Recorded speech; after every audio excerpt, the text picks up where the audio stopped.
Hello everyone, welcome to Homework Help.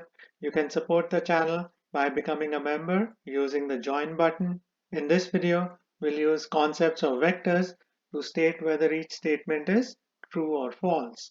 Let's start with part A. If two vectors have the same magnitude, then they are equal.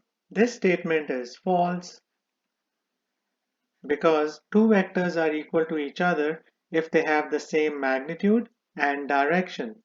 Both conditions have to be satisfied. The vectors should have same magnitude and direction. Since part A is only referring to same magnitude, that means the vectors cannot be equal to each other. This is a very important concept we need to understand and memorize. Now we can answer part B.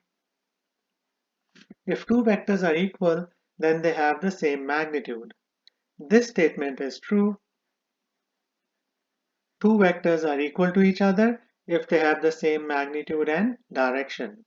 So if the two vectors are equal to each other, that means they have the same magnitude. Now we can answer part C. If two vectors are parallel, then they are either equal or opposite vectors. This statement is false.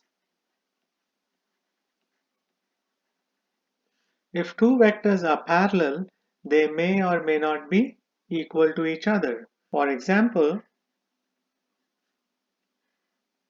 these two vectors are parallel to each other. They have the same magnitude and same direction, so they are also equal to each other. However, we can have vectors that are parallel to each other, but their magnitude is not the same, like these two vectors. These vectors are not equal to each other. That means if two vectors are parallel, they may or may not be equal to each other. Therefore, two vectors that are parallel can be neither equal nor opposite vectors.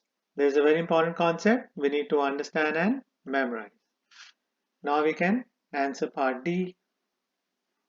If two vectors have the same magnitude, then they are either equal or opposite vectors. This statement is false. Two vectors that have the same magnitude may or may not be equal to each other. They can have different directions. These two vectors have the same magnitude, but they have different directions. So these vectors are not equal to each other, and we can see that they are also not opposite to each other. Therefore, this statement is false. So these are the concepts you have to keep in mind to answer a question like this one. I hope you'll find this video useful. Please share it, like it, and subscribe to Homework Help. Thank you very much and have a nice day. Bye.